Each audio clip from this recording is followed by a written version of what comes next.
Hola, que el Señor les bendiga. Les doy la más grata bienvenida a este gran tema que vamos a estar tratando en esta oportunidad. El tema se trata de la vida de Jesús en los evangelios sinópticos. Para entender la vida de Jesús en los evangelios sinópticos, vamos a mirar primero hacia atrás para ver cómo era el mundo en el tiempo de Jesús y cuáles eran las cosas divinamente preparadas para su intervención en este mundo. Veremos cómo vivió Jesús hasta su muerte cruel en una cruz romana y veremos su resurrección y también su triunfo sobre el pecado. También miraremos la enseñanza de Jesús y su aplicación personal a nuestras vidas hoy día, y también veremos un panorama de su vida en forma cronológica y entenderemos que Jesús es el centro de la historia humana.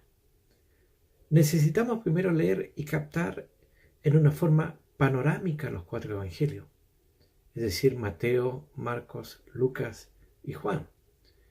La palabra evangelio viene del griego evangelión, que se traduce como buenas nuevas o buenas noticias. La palabra sinóptico viene del griego sin, que significa juntos, y optonomai, que significa vistos juntos o vistos conjuntamente. Mateo, Marcos y Lucas tratan principalmente de la vida de Jesús y de la enseñanza de Jesús, relatando muchos milagros y parábolas. En cambio, el Evangelio de Juan, en contraposición, solo relata 7 milagros, unas cuantas enseñanzas y ni una parábola. Los Evangelios sinópticos, que son Mateo, Marcos y Lucas, enfatizan el ministerio de Jesús en Galilea, pero Juan, con su evangelio, enfatiza el ministerio de Jesús en Judea. En los evangelios sinópticos, que son Mateo, Marcos y Lucas, vemos a Jesús en acción. Y en el evangelio de Juan lo vemos en meditación y comunión. Puede surgir la pregunta, ¿por qué es necesario tener 4 evangelios? La respuesta es que la vida y las enseñanzas de Jesús son tan importantes, siendo Jesús el autor y consumador de nuestra fe, que necesitamos mirarla en todas sus facetas como un diamante. Cada evangelista presenta a Jesús desde su propio punto de vista, con diferentes énfasis en cada uno. Y cada uno, escribió con un enfoque para un grupo diferente. Por ejemplo, Mateo, o también llamado Leví, el publicano que recaudaba impuestos para los romanos y que llegó a ser uno de los primeros discípulos de Jesús, fue un judío que escribió en Palestina para los que eran judíos creyentes o creyentes judíos. Él enfatiza a Cristo el Rey y usa muchísimo el término el reino de Dios. Juan Marcos, que era el creyente de la iglesia primitiva y compañero del apóstol Pedro, escribió el Evangelio de Marcos desde Italia para los romanos, y él presenta a Jesús el siervo, el hombre perfecto. Lucas, el médico amado, era un griego y compañero del apóstol Pablo en su segundo y tercer viaje misionero. Él escribió el tercer evangelio para los griegos, para sus compatriotas, y lo dirigió a Teófilo, un hermano griego. Y Lucas presenta a Cristo como el Salvador del mundo. Juan, el discípulo amado, presenta a Cristo como el Verbo encarnado, o a Jesucristo, el Hijo de Dios, enfatizando en la deidad de Jesús. Él escribe para demostrar a los judíos que Jesús era el Mesías prometido, y también escribe para los gentiles de que Jesús era el Hijo de Dios. Algunos han mencionado los 4 colores usados en las cortinas del tabernáculo de Moisés, relacionándolos con los 4 evangelios. Por ejemplo, las cortinas del tabernáculo fueron hechas de lino fino, y vemos el blanco que representa al hombre perfecto, como es descrito en el Evangelio de Marcos. Entonces estas cortinas fueron tejidas con rojo, con azul y púrpura también. El rojo nos recuerda la sangre de Cristo, como Lucas describe a Jesús en su Evangelio, Jesús el Salvador del mundo. Azul nos sugiere o nos habla de su deidad, como Juan lo describe, a Jesús. el Hijo de Dios. Y púrpura representa la realeza o su realeza, como lo presenta el Evangelio de Mateo, Cristo el Rey. Así, de esa manera, vamos viendo todo este entorno que además había en cuanto a los 4 evangelios. Me refiero a Mateo, Marcos, Lucas y Juan. Porque tenemos que saber que además de estos 4 evangelios verdaderos, desde el siglo I al siglo VII, fueron escritos numerosos evangelios llamados evangelios apócrifos, que no guardan los requisitos de un libro canónico divinamente inspirado. Y muchos de estos fueron escritos en aquel periodo, en aquellos siglos, tales como el Evangelio de Tomás, como el Evangelio según los Hebreos, el Evangelio de Nicodemo y el Evangelio de José el Carpintero y otros más. Y estos fueron repeticiones de los 4 evangelios, a los cuales se agregaron adiciones de carácter novelesco y legendario, que favorecían la corriente ideológica de la secta que lo escribió. Y a pesar de los esfuerzos de Satanás para confundir al pueblo de Dios, Dios cuidó que el mensaje de los evangelios fuera guardado en forma pura para nosotros hasta el día de hoy. El que los lea y los guarde crecerá muchísimo en su fe y se renovará en su espíritu. Jesús dijo en Juan 14:6, yo soy el camino y la verdad y la vida, nadie viene al Padre sino por mí. Pero antes de entrar en el estudio de la vida de Jesús revelada en los 4 evangelios, tenemos que ver un poco el trasfondo histórico, cultural y religioso en los tiempos en que Jesús nació, para poder entender cómo Dios divinamente preparó toda la venida de su amado Hijo, el Mesías esperado. Pablo mismo afirma en una de sus epístolas que cuando vino el cumplimiento del tiempo, Dios envió a su Hijo. Eso está en Gálatas 4, capítulo 4, verso 4. Kenneth Lauret, historiador, hace notar que después de los primeros 3 siglos del cristianismo, jamás han existido condiciones tan favorables para la entrada y aceptación general de una nueva fe. No fue un accidente que Jesús viniera en el momento preciso, en el tiempo preciso, en el lugar preciso, cuando las condiciones favorezcan más para la rápida extensión del Evangelio. Existe un trasfondo histórico. Hubieron 400 años de silencio entre Malaquías y Mateo, en los cuales no hubo ningún profeta importante ni libro escrito de la Biblia. Sin embargo, hubieron muchos sucesos importantes durante este periodo de silencio, porque en el siglo IV a.C., por ejemplo, Alejandro Magno, con su ejército greco-macedonio, conquistó todo el imperio persa, al que pertenecía Palestina. Y cuando Alejandro Magno murió en el 323 a.C., lo hizo sin heredero para poner en el trono y sus generales se repartieron su reino. Alejandro Magno tenía el sueño de unir toda la humanidad por la imposición de la cultura y también del idioma griego, que se convirtió en aquel tiempo en el lenguaje universal. La historia de Palestina, desde la conquista de Alejandro Magno hasta la destrucción de Jerusalén por allá en el año 70 después de Cristo, puede verse a través del conflicto constante entre las presiones del helenismo, que era la cultura griega, y la fidelidad de los judíos a su Dios y a su fe, según el historiador Justo González. Antíoco Epífanes, rey de Siria, se apoderó de Palestina en el año 175 a.C. Y este rey fue el que contaminó el templo de Jerusalén, ofreciendo cerdos en el altar, provocando el levantamiento y resistencia a los macabeos. Ellos eran de una familia sacerdotal y levantaron un ejército en 3 años que derrotó a los sirios y liberaron a Jerusalén y limpiaron y dedicaron el templo de nuevo. Establecieron las familias Monea o Macabea como sacerdotes y gobernadores provinciales perpetuos. Los judíos de Palestina fueron conquistados por los romanos por allá en el año 63 a.C. y pusieron como gobernadores un descendiente de la familia Macabea, Aristóbulo II. Fue seguido por Herodes el Edumeo en el año 40 a.C.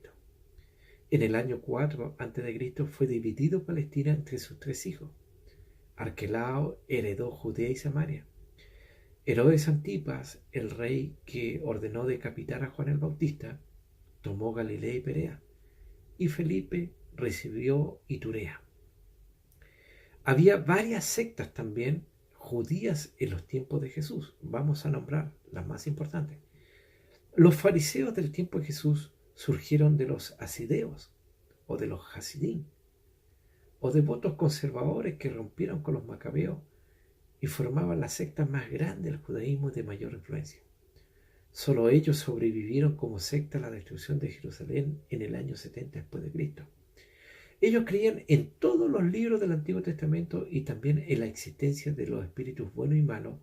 Creían en la inmortalidad del alma, en la resurrección del cuerpo humano, pero eran rígidos y legalistas en cuanto a la oración, en cuanto a las limosnas, en cuanto a otros ritos religiosos.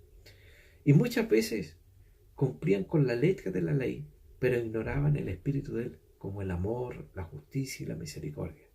Sin embargo, tenemos que también decir que no todos eran hipócritas. Había fariseos muy devotos como Nicodemo y José de Arimatea. Saulo de Tarso, quien llegó a ser el apóstol Pablo, también era un fariseo. Otro grupo eran los escribas, que eran expertos en el estudio de la ley de Moisés. Fueron ellos los que iniciaron el servicio de la sinagoga. La mayoría de los escribas eran fariseos también. La función de los escribas era triple. Estudiaban y perseveraban y defendían la ley. Reunían alrededor de sí mismos muchos alumnos, discípulos, y los instruían en la ley. Se los menciona como abogados, maestros o intérpretes de la ley porque administraban la ley como jueces en el Sanedrín, la Corte Suprema de los judíos. Los religiosos judíos de tendencia helenista, es decir, de cultura griega, recibieron el nombre de saduceos. Este es el otro grupo también bastante importante. Ellos tomaron su nombre de Sadoc, sumo sacerdote en el tiempo de Salomón y David. Eran menos numerosos que los fariseos, pero ejercitaban más poder político en el gobierno de Herodes, por ejemplo. La mayoría de ellos era o pertenecía a la aristocracia. Los saduceos estaban solamente los primeros 5 libros escritos por Moisés. No creían en los ángeles, ni en los demonios, ni tampoco en la inmortalidad del alma. Ellos eran los racionalistas o liberales de aquel tiempo. Fue el sumo sacerdote saduceo Caifás quien condenó a Jesús. Los saduceos fueron los primeros en perseguir a la iglesia primitiva. Ellos dejaron de existir cuando el templo fue destruido en el año 70 después de Cristo. Los judíos más fanáticos se separaron de los fariseos y formaron el partido de los celotes, el cual mantenía un espíritu revolucionario. Simón, por ejemplo, el cananeo, uno de los 12 discípulos, fue parte de este partido de los celotes. El fanatismo de los celotes llevó finalmente a la ruina de Israel porque instigó a los judíos a tratar de sacudirse del yugo romano en el año 67 después de Cristo. Otro grupo religioso que existía en el tiempo de Jesús eran los esenios, aunque no están mencionados en la Biblia. Su doctrina era parecida a la de los fariseos, pero su estilo de vida era muy diferente, porque ellos formaban comunidades tipo monásticas, aisladas de la sociedad, con una estricta disciplina. Eran civiles. Algunos piensan que Juan el Bautista pudo haber sido de este grupo o pudo haber pertenecido a este grupo, pero no hay fundamentos bíblicos para probarlo. Los esenios esperaban la venida de un Mesías que sería profeta como Moisés, rey y sacerdote también. Este Mesías lo iba a conducir a la victoria sobre las fuerzas del mal. En este sentido estaban preparados para la venida de Jesús, el Mesías prometido. Probablemente fueron los que guardaban los famosos rollos del Mar Muerto, que fueron encontrados, por ejemplo, ahí en las cuevas de Qumran. Eran hombres instruidos y ellos organizaron, ¿no es cierto?, el Antiguo Testamento. Los herodianos son mencionados como enemigos de Jesús, y una vez en Galilea y luego en Jerusalén. Su asociación de los herodianos con los fariseos en la cuestión del pago del tributo de César sugieren que estaban de acuerdo sobre este asunto. Ellos constituían un partido judío que favorecía la dinastía herodiana. Había también muchas sinagogas en el tiempo de Jesús, aunque no eran un sustituto para el templo de Jerusalén, donde se hacían los sacrificios y las fiestas grandes. Fueron formados en la cautividad de Babilonia en los 70 años, que fueron disciplinados, y de allá trajeron la costumbre con ellos cuando retornaron a Palestina bajo Edras y Nehemías. Donde había 10 familias judías, se podía formar una sinagoga, un lugar de adoración a Dios, donde celebraba la fiesta judaica, la lectura de la Escritura y la enseñanza de los niños. Jesús en varias ocasiones, como en Nazaret y Capernaum, llegó a celebrar el sábado en la sinagoga. Durante el tiempo en que nació Jesús, casi todo el mundo civilizado, salvo los reinos del lejano oriente, estaban bajo el dominio romano. Los judíos gozaban de cierta libertad política y religiosa, pero tenían que pagar pesados impuestos al gobierno romano.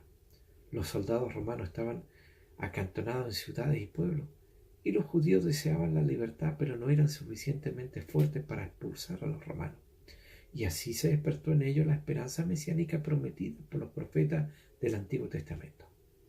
Y a pesar de las cosas que sufrieron bajo los romanos, ellos hicieron 3 cosas que beneficiaron al pueblo judío y preparó el lugar para la venida de Jesús. Estos fueron el establecimiento de leyes y el orden público. Ellos construyeron carreteras, como la vía Apia, por ejemplo. Enfatizaron el idioma griego, que pasó a ser el idioma universal que se hablaba en la mayor parte del mundo en esos días.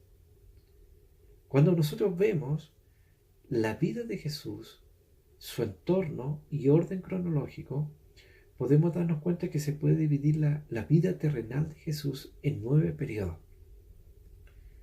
El primer periodo es el periodo de preparación, 30 años desde el nacimiento hasta su bautismo. Y allí se da el nacimiento de Jesús y Juan el Bautista. Está la presentación en el templo a los 40 días. Está la huida de Egipto por varios meses. Está el regreso a Nazaret, donde pasó su juventud, y la visita al templo a los 12 años. También está el segundo periodo, que es el periodo de la inauguración, que son 15 meses. Y entre estos temas está el bautismo en el Jordán, la tentación en el desierto de Judea, es también cuando Jesús llama a sus primeros discípulos, es cuando se dan las bodas de Canaán, la primera Pascua y el regreso a Galilea con la parada ahí en Samaria. El tercer periodo es el periodo de su ministerio temprano en Galilea, que abarca más o menos unos 4 meses, que tiene que ver con el comienzo de su ministerio, eso que relata Lucas 4 y 5. Está el recorrido que él hace en Galilea al este, en Lucas 5, está la segunda Pascua y el Sermón del Monte que se da en Mateo del capítulo 5 al capítulo 7, por ejemplo. Está el cuarto periodo, que es el periodo de su ministerio tardío en Galilea, que abarca unos 10 meses.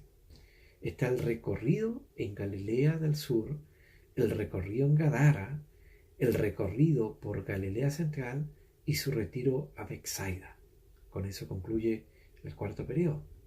El quinto periodo, que son más o menos 6 meses, está el recorrido en Fenicia, está el recorrido en Decápolis, el recorrido en Cesarea de Filipos y el último regreso a Capernaum.